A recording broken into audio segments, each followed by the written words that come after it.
اب ہم جو میلاد مناتے ہیں اور آج جشن میلاد کا استقبال ہو رہا ہے، اس سے بڑی توحید کائنات میں کوئی نہیں ہے۔ میلاد منانا اس سے بڑا عمل توحید دنیا میں کوئی نہیں ہے، اس لیے کہ مخلوق میں حضور علیہ السلام سے اونچا کوئی نہیں۔ بعد از خدا بزرگ توئی قصہ مختصر، عالم امر اور عالم خلق کی جہاں انتہا ہے وہ مقام مصطفیٰ ہے۔ مخلوق میں آقا علیہ السلام سے اونچا یا آقا علیہ السلام کے برابر مخلوق میں کوئی نہیں۔ تو ہم میلاد منا کر یہ اعلان کرتے ہیں کہ وہ نبی کہ ساری مخلوق میں جس جیسا کوئی نہیں، وہ بھی خدا نہیں، خدا کا بندہ۔ وہ پیدا ہوئے ہیں، ہم حضور کی پیدائش کا یوم منا رہے ہیں، اور جو پیدا ہو وہ خدا نہیں ہوتا۔ تو حضور کا میلاد منانا اس دور کا سب سے بڑا عمل توحید ہے۔ اعلان کرنا ہے کہ ہم حضور کو خدا نہیں مانتے، بندہ خدا مانتے ہیں۔ کیوں؟ حضور پیدا ہوئے ہیں، آج پیدا ہوئے ہیں۔ کوئی اللہ کا میلاد مناتا ہے؟ بولیے۔ ہاں، اگر اللہ کا میلاد ہوتا اور پھر حضور کا میلاد منایا جاتا تو شرک کا شائبہ ہوتا۔ تو میلاد تو کام ہی مخلوق کا ہے، خالق کا ہے ہی نہیں۔ تو جب بھی کوئی میلاد منائے گا، ارے مخلوق ہی کا تو منائے گا، خالق کا تو نہیں منایا جا سکتا۔ خالق تو پیدا کرنے والا ہے اور مخلوق پیدا۔ اس نے تو فرما دیا کہ میں اللہ ہوں اور میری شان یہ ہے کہ میرا میلاد نہیں ہے۔ قل هو اللہ احد اللہ الصمد لم یلد ولم یولد۔ نہ میرا کسی سے میلاد ہوا اور نہ کسی کا مجھ سے میلاد ہوا۔ میں اللہ ہوں اور میری شان یہ ہے کہ میرا میلاد نہیں ہے۔ اپنی شان بیان کی کہ میں وہ رب ہوں جس کا میلاد نہیں۔ اور جب آقا علیہ السلام کی باری آئی تو فرمایا لا اقسم بہذا البلد وانت حل بہذا البلد ووالد وما ولد۔ فرمایا میں رب ہوں، خدا ہوں، میرا نہ کوئی والد ہے اور نہ کوئی ولد ہے، نہ باپ ہے نہ بیٹا ہے۔ اور میرے مصطفیٰ کی یہ شان ہے کہ قسم ہے اس شہر مکہ کی جس میں میرا محبوب بستا ہے، ووالد وما ولد، اور قسم ہے اس والد کی جس کی پشت در پشت مصطفیٰ کا نور چلتا ہوا آیا۔ قسم ہے آدم سے لے کر حضرت ابراہیم و اسماعیل تک ہر باپ کی جس کی پیشانی میں مصطفیٰ کا نور چمکتا تھا۔ قسم ہے ہر اس والد کی جس کی صلب میں مصطفیٰ کا نور چمکتا تھا۔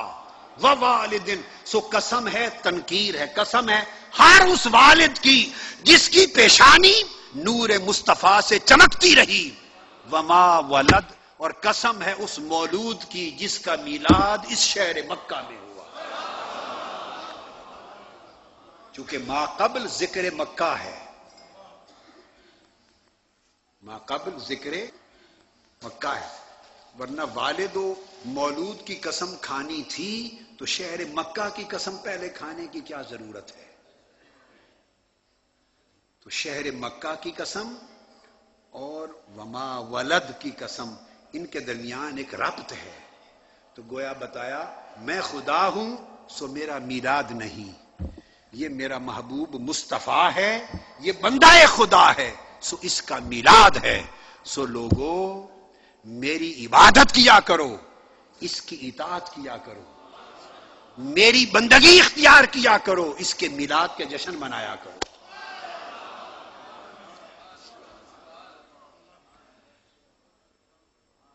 یہ توحید ہے۔ تو استقبال ہو رہا ہے، اعلان دنیا میں ہو رہا ہے، آج پوری دنیا میں اعلان ہو رہا ہے اس بات کا کہ کل مسلمان حضور کو اللہ کی مخلوق مانتے ہیں۔ حضور کا برتھ ڈے منایا جا رہا ہے، یوم ولادت منایا جا رہا ہے، جس کی ولادت ہوتی ہے وہ خدا نہیں ہوتا.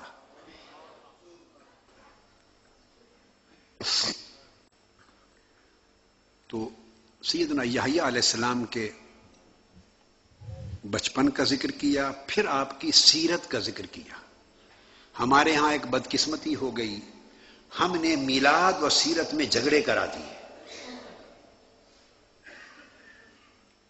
یہ بھی ایک دور ہے، یہ بھی ایک امت ایسی بٹی کہ ہم نے میلاد اور سیرت کو ایک نگاہ سے دیکھنے کی بجائے دو حصے بنا دیا. تو قرآن کا طریقہ یہ ہے کہ نہیں، میلاد اور سیرت ایک ہے. میلاد اس لیے ہے کہ کسی کی سیرت ملے. نبی کا میلاد اسی لیے ہوتا ہے تاکہ اس کی سیرت ملے. اور سیرت کہاں سے آئی؟ میلاد ہوا تو آئی. اگر میلاد ہی نہ ہوتا، ولادت ہی نہ ہوتی تو سیرت کس کو ملتی؟ میلاد نہ ہوتا تو سیرت کہاں سے آتی؟ تو سیرت کا وسیلہ میلاد ہے. سیرت کا وسیلہ بولیے میلاد ہے، اور میلاد کا نتیجہ سیرت ہے. سو اللہ رب العزت نے مقام نبوت کو بیان کیا، پھر بیان سیرت کیا. وَحَنَانًا مِن لَّدُنَّا، اور ہماری طرف سے پھر یحییٰ کو گریہ و زاری ملی. میری بندگی میں رونا دھونا ملا، درد و سوز ملا، اخلاص ملا، رقت ملی، خشوع ملا، تواضع ملا. وزکاتن، طہارت ملی، پرہیزگاری ملی. وکان تقیہ، اور تقوی ملا، اللہ کا خوف ملا، خشیت ملی. یہ ساری سیرت بیان کی اللہ. تو نبی اس لیے تشریف لاتے ہیں کہ وہ یہ سیرت دیں، اور امتوں کا فریضہ ہے کہ وہ اس سیرت کو اپنائیں. میلاد کا جشن منائیں، میلاد پہ خوشی منائیں، اور سیرت کو زندگی کا زیور بنائیں. وَبَرًّا بِوَالِدَيْهِ، پھر بچوں کو پیغام دیا کہ اپنے والدین پر بڑا احسان کرنے والے، نیکی کرنے والے، حسن سلوک کرنے والے تھے. وَلَمْ يَكُنْ جَبَّارًا عَصِيًّا، اور گرم مزاج نہیں تھے، پرجلال نہیں تھے، ہر وقت آنکھیں سرخ نہیں رکھتے تھے، غصے میں نہیں رہتے تھے. ہماری حالت یہ ہے کہ ہم اس وقت تک ہم سمجھتے ہیں کہ مذہبی تمکن اور شان و جلال اور رعب اور دبدبا، مذہبی اور روحانی دبدبا ہی نہیں بنتا جب تک پورا مصنوعی طریقے سے چہرہ مبارک پہ جلال نہ لے آئے. ڈرائیں تاکہ لوگ ڈر کے مارے بھاگ جائیں. نہیں، آقا سیرت کیا ہے؟ ہر وقت چہرے پہ تبسم کا مچلتے رہنا.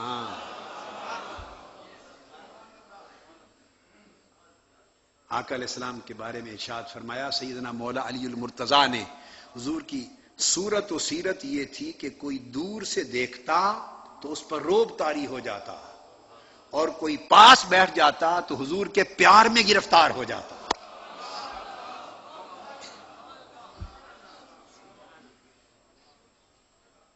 رعب کردار کا ہونا چاہیے، گفتار کا نہیں. رعب گفتار کا نہیں ہونا چاہیے. اوئے اوئے توئے کا رعب نہیں. اسی کو مٹانے کے لیے میرے آقا دنیا میں تشریف لائے تھے. رعب ہو، کردار کا رعب ہو، لوگ پرہیزگاری سے خوف کھائیں، تقوی سے خوف کھائیں.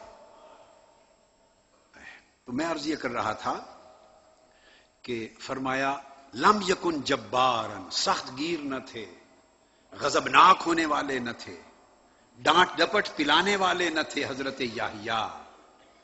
تو یہ جب حضرت یحییٰ کا عالم ہے تو پھر عالم مصطفیٰ کیا ہوگا؟ عالم مصطفیٰ کیا ہوگا؟